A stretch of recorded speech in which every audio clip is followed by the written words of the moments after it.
धर्म क्या है, इस पर कई विचार, कई तरह की राहें, कई तरह के पथ मिले, लेकिन मूल भावना को समझना जरूरी है। धर्म के मर्म को समझना जरूरी है। आज अनेक धर्म कहे जाते हैं, दरअसल वो धर्म नहीं, एक संप्रदाय है, एक पथ है।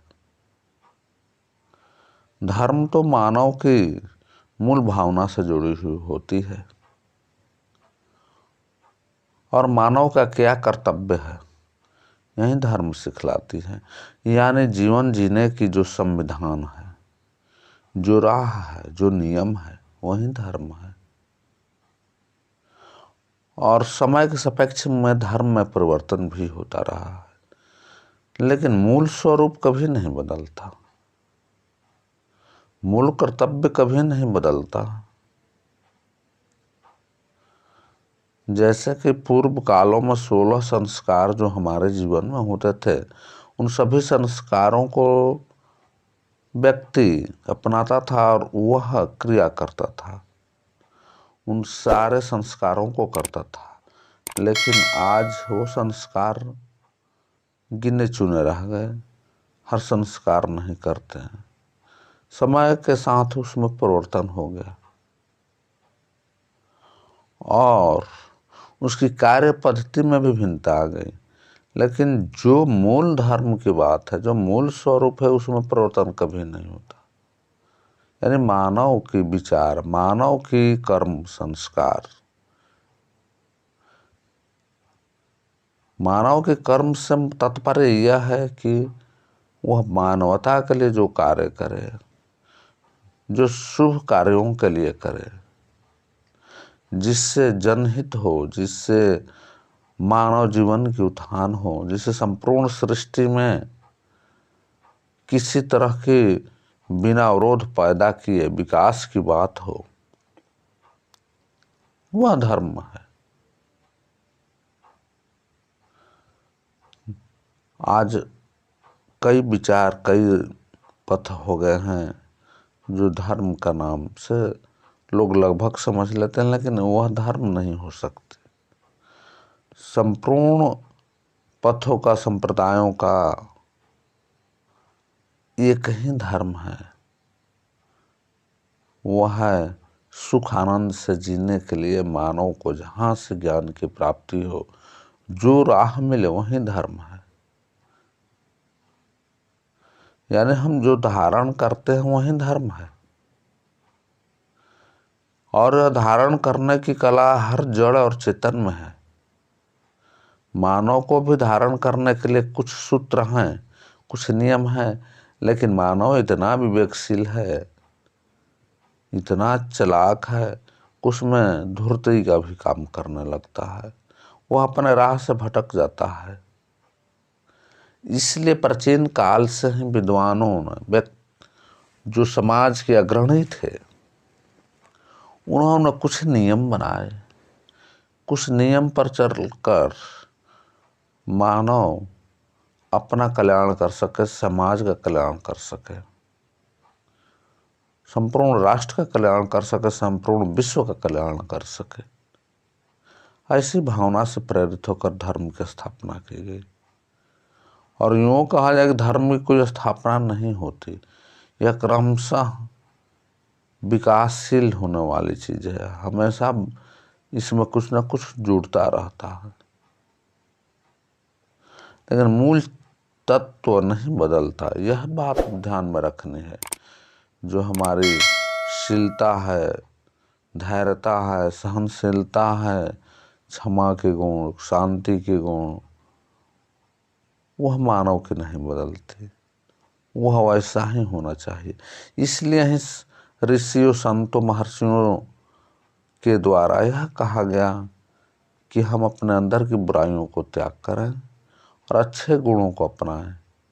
इससे क्या होता है, हमारे धर्म की रक्षा हो जाती है, हमारे जीवन की रक्षा हो जाती है, हमें सुख की अनुभूति होने लगती है, आनंद की अनुभव होने लगती है। यही धर्म है।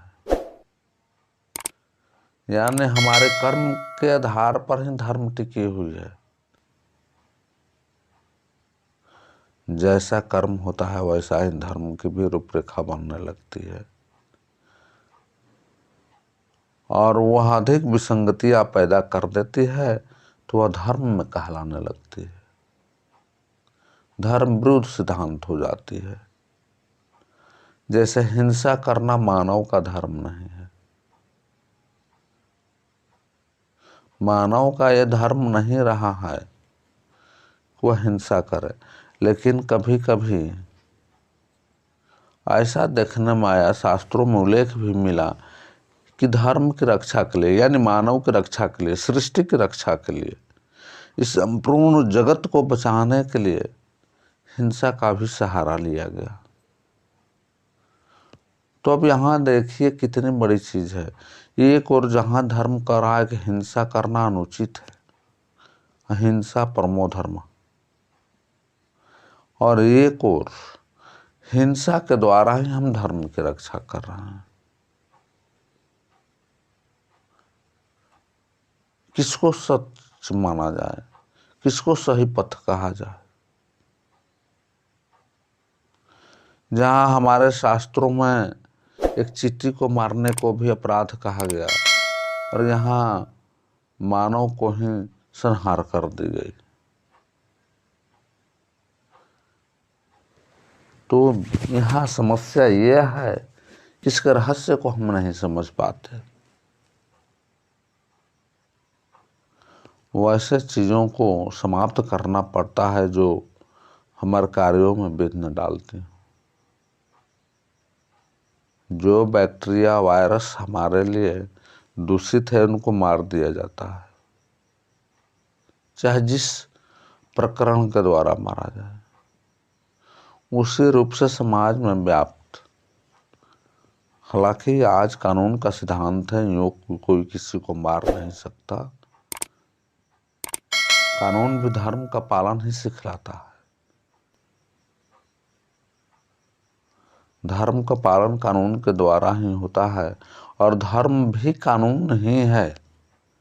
पहले मानव समाज में कोई कानून की पुस्तक नहीं थी, कोई संविधान नहीं थी, तब धर्म की जो नियम पत्तियां बनाई गई उसी को सहारा लेकर के, उसी को कानून बना करके मानव को जीने के लिए राह दिखलाई गई।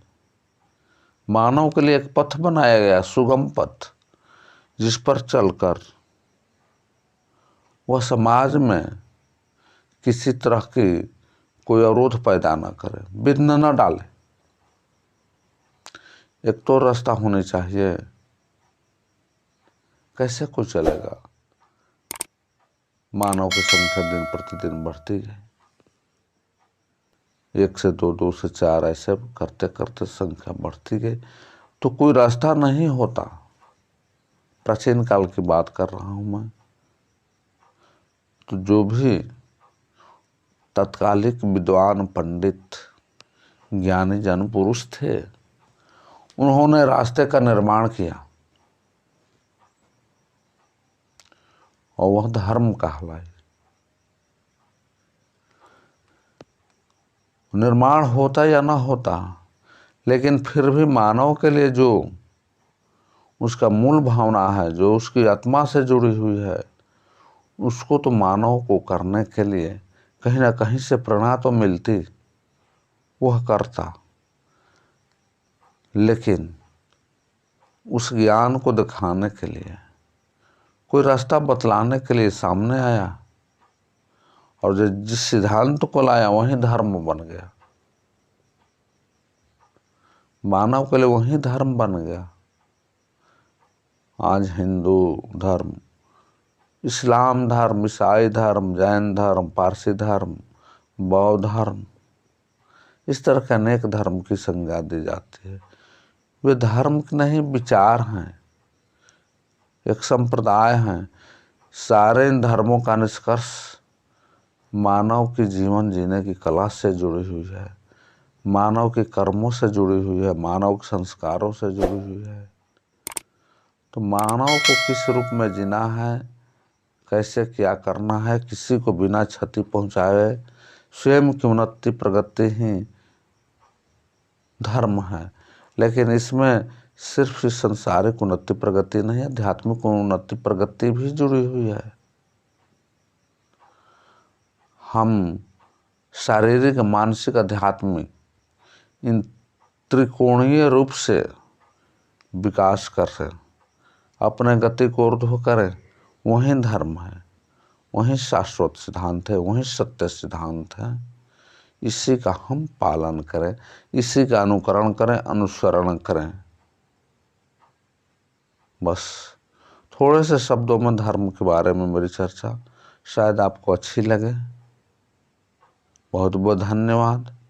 इस चैनल को लाइक एवं सब्सक्राइब करते रहें, शेयर भी आपस के मित्रों में करते रहें। बहुत बहुत धन्यवाद।